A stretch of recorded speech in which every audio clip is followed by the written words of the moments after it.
Hola, nosotros somos estudiantes de Comercio Internacional semestre 4 de la Universidad de Nariño, sede regional Ipiales. Mi nombre es Valeria Cadena y junto con mi compañera Evelyn Morales. Hola, ¿qué tal?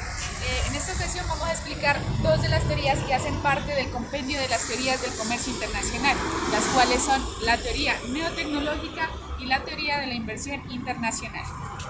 La teoría de inversión internacional fue creada por Himmer en 1960, la cual dice que la producción está basada en los flujos de capitales.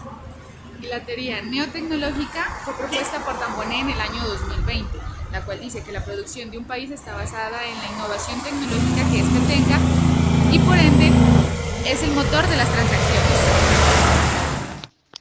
En primer lugar, vamos a hablar acerca de la teoría neotecnológica. Esta hace parte de las teorías posmodernas. En el contexto del comercio internacional se centra en el papel crucial de la innovación tecnológica como un motor de las transacciones entre las naciones, como lo nombré anteriormente. Entonces, a diferencia de las teorías tradicionales, o sea, que se basaban en la dotación de recursos como por ejemplo el capital, la mano de obra y recursos naturales, las teorías neotecnológicas reconocen que el progreso tecnológico brinda ventajas comparativas a los países para innovar y difundir tecnologías. Lo que afecta a la dirección del comercio. Por ejemplo, Michel Porter propuso que la innovación tecnológica en un país le otorga una ventaja comparativa en los bienes en los que se ha innovado. En resumen, la teoría neotecnológica destaca la importancia de la tecnología como un motor clave dentro del comercio internacional. Esta teoría habla sobre la influencia de la tecnología en la innovación de los productos fabricados, ofreciendo ventajas importantes respecto a otros países. Fue propuesta por Tamboné en el año 2020, el cual propuso que la producción de un país está basada en las diferencias tecnológicas. Posner 1961 y Hufbauer 1966 sostuvieron que la diferencia fundamental que hace a las ventajas comparativas que determinan la dirección del comercio radica en las diferencias tecnológicas que permiten a las empresas de un país crear e innovar constantemente. De acuerdo al modelo de innovación de productos, la ventaja comparativa radicaría en exportar bienes intensivos en investigación y desarrollo mediante la creación de nuevos productos y procesos. Los países tecnológicamente avanzados pueden lograr un monopolio temporario de bienes manufacturados. Los países frontera serán aquellos que tienen un nivel más avanzado de desarrollo tecnológico, canalizando los recursos. La aparición de nuevos productos o procesos que otorgan condiciones de monopolio con beneficio extraordinario a una empresa o país y define la dirección que tomará el comercio internacional hasta que sea difundida la nueva tecnología. Al ser conocida la nueva tecnología por otros competidores, estos comenzarán a producir bienes sustitutos o, comprando las patentes correspondientes, producirán los mismos bienes. De acuerdo al modelo de innovación de procesos, aquellas empresas país que logra generar cambio tecnológico consigue reducir el costo unitario generando una renta monopólica o beneficio extraordinario. La condición se mantiene hasta que la innovación tecnológica que dio origen a la situación de privilegio comience a difundirse. A partir de ese momento aparecerán competidores. Las categorías de teorías no se excluyen, sino que se complementan dado que las relaciones comerciales internacionales son muy complejas y pueden ser explicadas por una sola causa. Los recursos se desplazan hacia las empresas de alta productividad. El crecimiento relativo de las empresas de alta producción aumenta la productividad global de toda la industria, que será más elevada en los sectores de mayores ventajas comparativas. La expansión de la producción de las empresas exportadoras aumenta la demanda de los factores productivos, haciendo subir el precio de los factores. Inputs. Estos inputs son factores de producción, los cuales son los recursos que se usan en el proceso productivo para confeccionar los bienes y servicios terminados. Pueden incluir materias primas, productos intermedios, energía y otros elementos necesarios para la producción. Entonces, hasta el punto de que las empresas de productividad baja no pueden cubrir los costes fijos y se ven obligadas a salir. Dentro de esta teoría, el propósito como más general es analizar y comprender el impacto de las nuevas tecnologías en la sociedad, la economía y la cultura. Esta teoría busca explicar cómo las tecnologías emergentes están transformando diversos aspectos de la vida humana y cómo estas transformaciones pueden ser gestionadas y aprovechadas para el beneficio de la sociedad. Dentro de esta teoría encontramos diferentes ventajas como desventajas. En primer lugar, mencionaré las ventajas. La teoría neotecnológica pone un gran énfasis en el desarrollo y la aplicación de nuevas tecnologías para resolver problemas y mejorar la calidad de vida.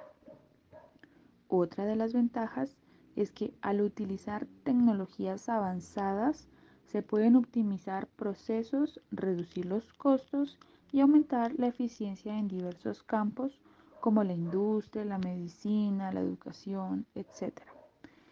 Otra de las ventajas es que las tecnologías digitales y la conectividad permiten un acceso más fácil y rápido a la información, lo que puede impulsar el aprendizaje y la toma de decisiones informadas. Otra de las ventajas es que la adopción de nuevas tecnologías puede impulsar el crecimiento económico, a crear nuevas industrias, empleos y oportunidades de negocio. Por otra parte, las desventajas son las siguientes. La rápida evolución tecnológica puede generar una brecha entre quienes tienen acceso y conocimiento sobre las nuevas tecnologías y quienes no la tienen, lo que puede acentuar las desigualdades sociales y económicas. Otra de las desventajas es que una excesiva dependencia de la tecnología puede llevar a la pérdida de las habilidades humanas básicas y a la vulnerabilidad ante fallos técnicos. Otra de las desventajas es que la producción y el consumo de dispositivos tecnológicos pueden tener un impacto negativo en el medio ambiente, como la generación de residuos electrónicos y el aumento de la huella de carbono. Por otra parte, podemos decir que la mayor parte del comercio internacional la realizan los países industriales, al tiempo que la partida más cuantiosa y la más dinámica la constituyen los productos manufacturados, destacando además la importancia adquirida por el intercambio de productos diferenciados pertenecientes a un mismo sector o industria.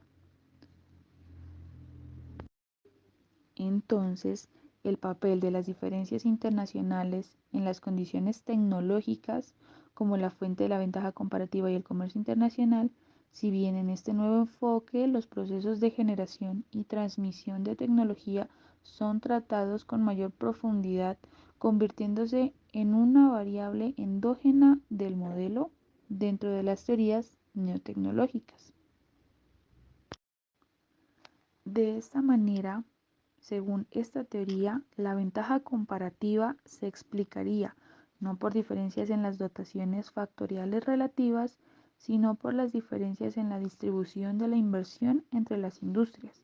Entonces, la elección entre exportar o producir en el exterior dependería de la clase de ventaja disfrutada por la empresa en cuestión, junto a los costes de transporte y los aranceles.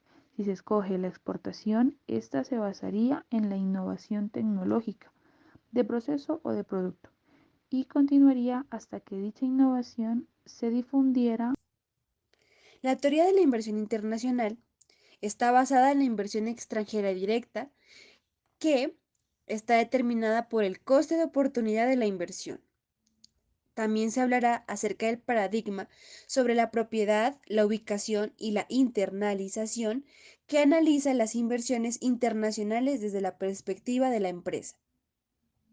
La internalización se refiere a la capacidad de la empresa para obtener ventaja de ser la primera en un nuevo mercado con una ventaja competitiva. El autor de esa teoría fue Steven Ever Himmer. Fue un economista canadiense que realizó contribuciones significativas al campo de la economía internacional y en particular el estudio de las empresas multinacionales. Realizó una tesis doctoral en 1960 titulada Las operaciones internacionales de las empresas nacionales, un estudio de la inversión extranjera directa. Es considerada pionera y revolucionaria en el campo de los negocios internacionales. Otra de las contribuciones teóricas fue que Himmer desarrolló la teoría de la ventaja monopolística, que explica por qué las empresas deciden invertir en el extranjero. Argumentó que las empresas multinacionales deben tener ventajas específicas para compensar las desventajas de operar en un entorno extranjero. También aportó el impacto en la teoría económica. Sus ideas desafiaron la teoría neoclásica del comercio internacional y sentaron las bases para el estudio moderno de las empresas multinacionales. El propósito principal de la teoría de la inversión internacional de Himmer es explicar y analizar el fenómeno de la inversión extranjera directa y el comportamiento de las empresas multinacionales, específicamente la teoría busca explicar los motivos de la inversión extranjera directa, desafiar teorías previas, entender las ventajas competitivas, examinar las imperfecciones del mercado, analizar el control empresarial, estudiar la internacionalización, explorar las implicaciones económicas, informar políticas, sentar bases teóricas y comprender la dinámica del poder económico. En esencia, el propósito de la teoría de Himmer es proporcionar un marco comprensivo para entender la lógica económica detrás de la expansión internacional de las empresas, ofreciendo una nueva perspectiva que va más allá de las explicaciones tradicionales basadas en las diferencias en las tasas de retorno entre países. En un contexto empresarial, la inversión internacional se entiende como todo proceso que implica unos pagos más o menos inmediatos y unos cobros a futuro, que tienen como objetivo obtener rentabilidad. Las inversiones extranjeras se dividen en dos, en inversiones directas y en inversiones de portafolio. Esta teoría se basa sobre todo en las inversiones extranjeras directas, que pueden clasificarse principalmente en dos tipos, basados en las motivaciones de las empresas para realizarlas. Estos tipos son inversiones de tipo 1, que son las inversiones defensivas. El propósito es eliminar o reducir la competencia, y entre sus características se encuentra que buscan controlar empresas en diferentes países para mantener el poder de monopolio u oligopolio. Tienen como objetivo proteger los mercados existentes y se realizan para evitar que los competidores ganen una posición en el mercado. El segundo tipo de inversión son las inversiones ofensivas, que tienen como propósito aprovechar las ventajas específicas de la empresa en nuevos mercados. Entre las características principales se encuentra que se basan en la explotación de ciertas capacidades o activos que la empresa posee. También buscan capitalizar ventajas como tecnología superior, procesos de producción, más eficiencias y habilidades de marketing, entre otros. Y por último, tiene como objetivo expandir operaciones y aumentar ganancias. Además de estos dos tipos principales, Himmer también reconoció implícitamente otros tipos de inversiones que podrían considerarse como subcategorías o extensiones de las anteriores. Entre esas se encuentran las inversiones de diversificación, que buscan reducir los riesgos al operar en múltiples mercados y pueden ser tanto defensivas como ofensivas en la naturaleza. También están las inversiones de recursos, que se realizan para asegurar el acceso de materias primas o recursos naturales. Están las inversiones de eficiencia, que buscan beneficiarse de las economías de escala o de la especialización de la producción. Y están las inversiones estratégicas, que se realizan para obtener activos estratégicos como conocimientos, tecnología o marcas. Es importante notar que estas categorías no son mutuamente excluyentes y una inversión específica puede tener características de más de un tipo.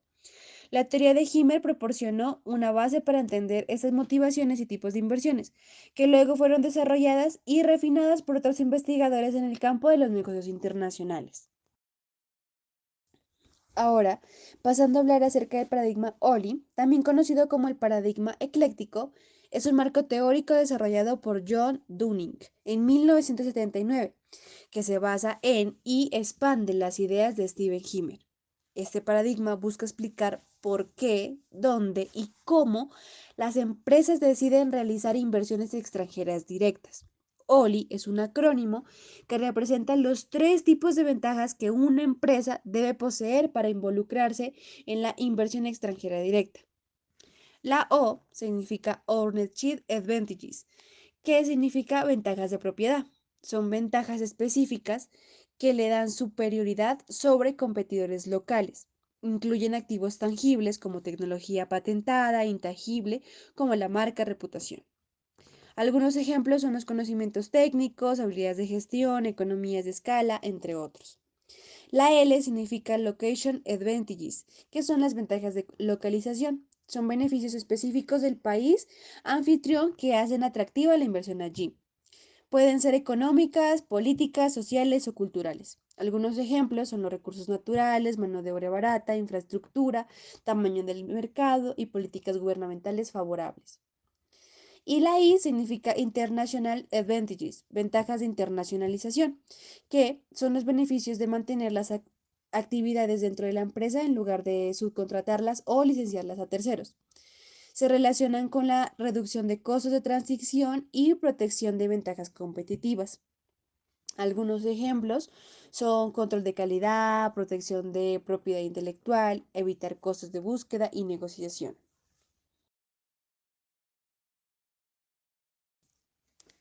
Algunas características claves del paradigma de Oli es que tiene un enfoque ecléctico que integra varias teorías de la internacionalización y de comercio internacional. También es flexible y reconoce la importancia relativa de cada ventaja que puede variar según la empresa, industria y país. Es dinámica, lo cual ofrece ventajas que pueden cambiar con el tiempo, afectando las decisiones de las inversiones extranjeras directas. Es explicativo y predictivo, que ayuda a entender patrones existentes de la inversión directa y predecir futuros movimientos. Algunas implicaciones de este paradigma es que una empresa realizará inversiones extranjeras directas solo si posee los tres tipos de ventajas. Si falta alguna ventaja, la empresa puede optar por otras formas de entrada de mercado, exportación, licencias, etc.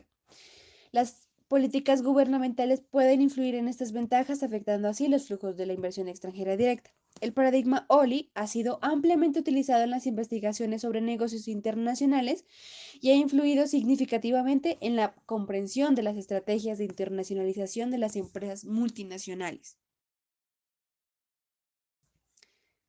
Las ventajas de la teoría de la inversión internacional de Steven Himmer son numerosas y significativas.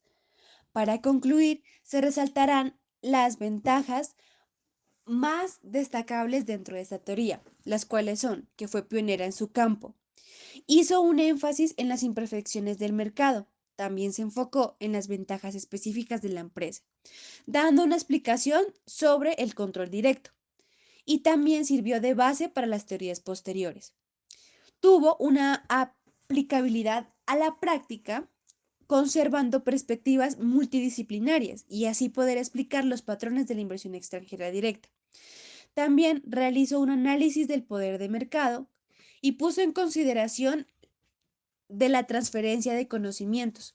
Fue base para las políticas públicas, dio explicación de la internacionalización sobre la revelación duradera y fundamentó para el estudio de la globalización. Esas ventajas han hecho que esta teoría siga siendo influyente y relevante en el campo de los negocios internacionales a pesar de tiempo transcurrido desde su formulación original. También cabe resaltar que aunque la teoría de la inversión internacional de Steven Himmer fue innovadora y fundamental, también tiene algunas limitaciones y desventajas. Acá se van a presentar algunas de ellas. Se enfocó solamente en grandes empresas. Tuvo un sesgo hacia la manufactura, teniendo una perspectiva estática. Subestimó también los factores culturales, haciendo énfasis excesivo en el poder de monopolio. Tuvo una limitada consideración de riesgo. También faltó atención a las alianzas estratégicas, Conservó una visión simplificada de la competencia, limitando la consideración de factores institucionales. Se enfocó solamente en las ventajas unidireccionales. Tuvo poca atención a la innovación. Tuvo una limitada consideración de los factores tecnológicos, una visión económica estrecha, falta de atención a las cadenas de valores globales, y es importante notar que muchas de estas limitaciones se deben al contexto histórico en el que se desarrolla la teoría. Desde entonces, otros académicos han ampliado y refinado estos conceptos para abordar algunas de esas limitaciones. A pesar de estas desventajas, la teoría de Himmler sigue siendo una contribución fundamental al campo de los negocios internacionales. Bueno, y esto fue todo acerca de la explicación de estas dos teorías que hacen parte del compendio de teorías del comercio internacional. Muchas gracias. Esperamos que haya sido de su total agrado y hasta una próxima oportunidad.